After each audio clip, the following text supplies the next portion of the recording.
Aktris sekaligus anggota DPR RI, Nafa Urbach, sempat menerima kritik tajam akibat pernyataannya yang sempat mendukung kenaikan tunjangan anggota dewan. Kini, setelah meminta maaf, Nafa berjanji akan mengalokasikan seluruh gaji dan tunjangan yang ia terima sebagai anggota DPR kepada masyarakat di daerah pemilihannya, Dapil, hingga tahun 2029.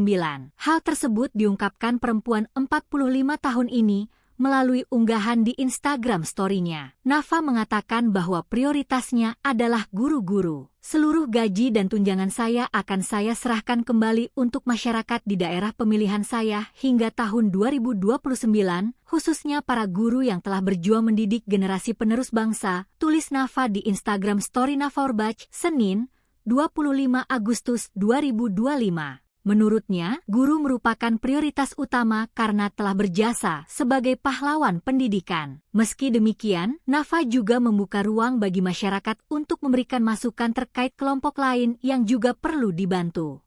Mantan istri Zekli ini juga menegaskan semua proses penyaluran gaji dan tunjangannya akan dilakukan secara terbuka dan transparan.